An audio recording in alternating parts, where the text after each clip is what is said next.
Hello and welcome to your online pre-algebra summer course. I'm Mr. Marquez. I'm going to be your online teacher, facilitator, and by the end of the summer course, I will be your favorite math teacher.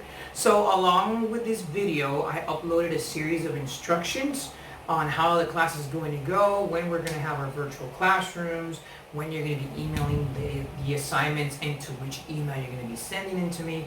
The first thing I want you to do is subscribe to this channel and hit the bell notification so that way every time I upload a video, you will be able to see them. So we're going to talk about pre-algebra. Now, what we're going to talk about, to be more specific, is variables and expressions. So every once in a while, you're going to see that I'm actually going to tune in and out just to make sure that everything is working good on my side and that there are no glitches, no technical glitches or anything like that. So, alright, so we're going to talk about variables and expressions. Now before we talk about that, I want you to know that I also included in the course description an access to where you're going to find, or a link to where you're going to find all the course content. I also texted that link to some people so that you have an idea of where you're going to find the practice problems in the course content. So along with this video, you're going to find the course content, and at the end of this video, I'm going to give you the instructions on what you're going to answer. So let's, and you're also going to see the examples and the definitions that I'm going to give here along with that course content. So here, what we're going to be doing is we're going to be talking about variables and expressions. But let's define expressions, numerical expressions to be exact. Numerical expressions in math are kind of like sentences in any other English or Spanish or grammar course, right? Words, letters make up words, words make sentences, and sentences make paragraphs, and so on and so forth, right? So numbers and operations make numerical expressions, which is what we can define a numerical expression as. We can define a numerical expression, or we can say that a numerical expression consists of numbers and operations. For example, 4 times 10. 4 times 10 is a numerical expression because 4, remember that this little dot there represents multiplication, it's not a decimal point. So 4 times 10 is an example of a numerical expression. Another example is 3 plus 5, or 25 divided by 4, because they involve numbers and operations. Along with that, we have variables. Now, in pre-algebra specifically is where, for some people it can get kind of complicated because, it was hard enough for me to have to deal with numbers, but now you decided to put variables or letters in the mix. But it's really nothing to be worried about. A variable is just a letter that is used to represent more or one number. So in reality, when you see something like, B or 3B or 2 plus B, or like we're going to see a little bit further on, what that variable actually represents is a number. It's just that I don't know the value of that number yet, which is, first we're going to be given the value of that variable. Later on, we're going to learn how to solve for that variable. And we have variable expressions. So we have numerical expressions, which are numbers and operations, and a variable expression, if we know what a variable is, if we know what a numerical expression is, well, a variable expression is a little bit of a combination of both.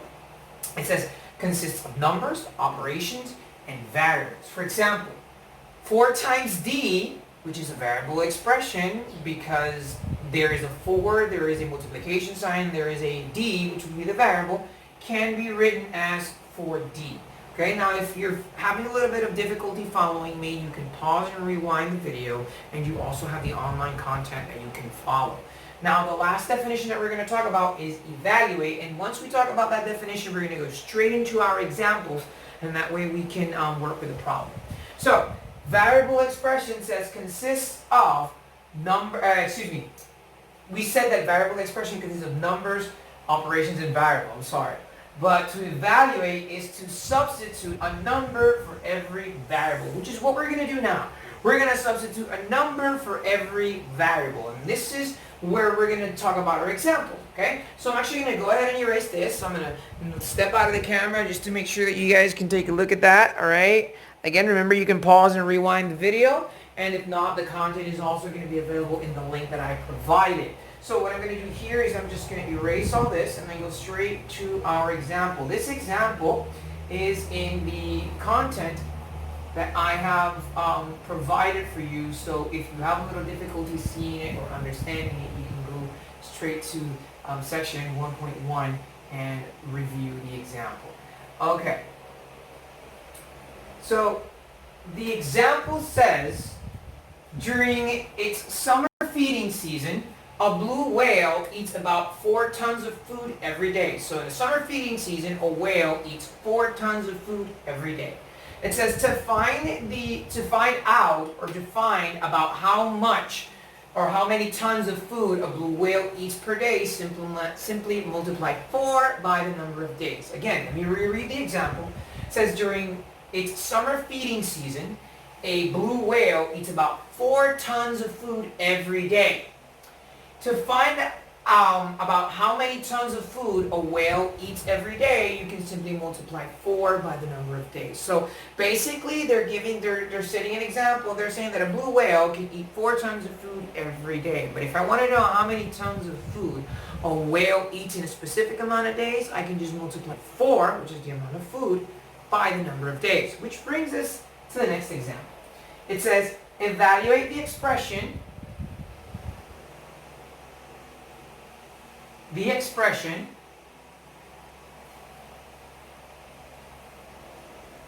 4 times d when d equals 120.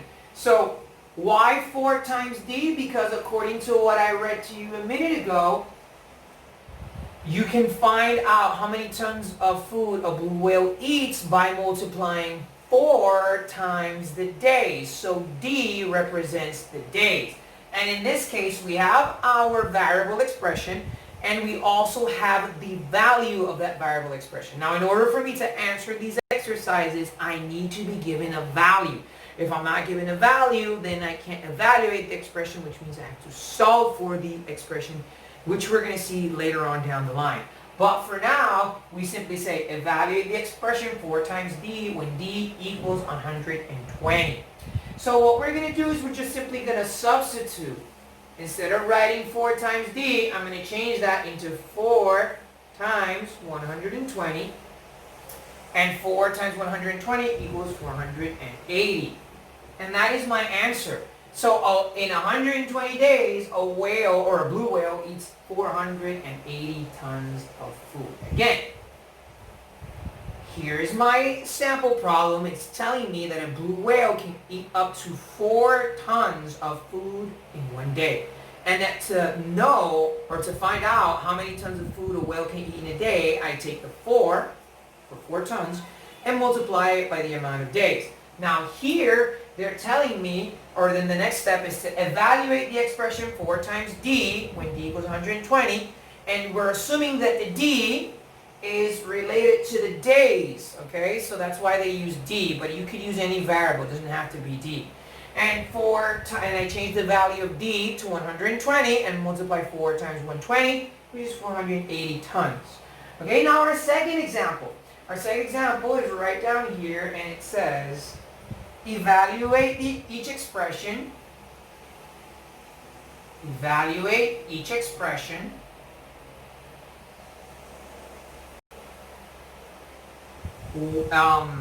when x equals 10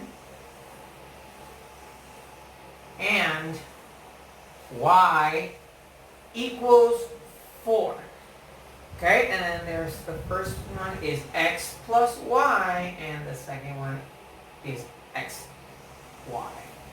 Okay, so in the second example, we have different variables, and each variable has a given number. So again, remember, to evaluate expression, I have to give you the value of the variables. If not, then I have to solve for the variable, and we're not going to see that until a little bit later on. So it says, evaluate each expression when x equals 10 and y equals 4. And the first one, in 2a, they're telling me x plus y. So what am I going to do? Change the value of x and change the value of y. I'm going to change the value of x to 10 and the value of y to 4, and 10 plus 4 is 14. So I did that one. And then the second one is xy. Now what this actually means is multiplication. Just like I was explaining when I was going over the definitions, how 4 times d can be expressed as 4d. Well, x times y can be expressed as xy. So we're going to say x is 10 and y is 4, so I multiply 10 times 4, and that equals 40. And that's how I evaluate my expression, ladies and gentlemen. It's as simple as that, and I'm done with this first section. It's a very easy, very short section. You can always pause and rewind and go back to the explanation. You can also access this content in the link that I provided you in LMS and College 1, and the link that I sent to some of you privately. What you're going to do is, after you're done, you're going to go to your textbooks and you're going to go to page 7 and you're going to answer problems 12 through 19. Now remember that I also uploaded in College 1 a course description in which I give you the instructions about this assignment and when all of the assignments are going to be emailed. You're going to email me all of the assignments, all of this week's assignments on Friday to the email mr.j.marquez84@gmail.com. You can also find that email in the College 1 course description. So I hope you enjoyed this first video lesson, and we'll see each other soon. Bye-bye.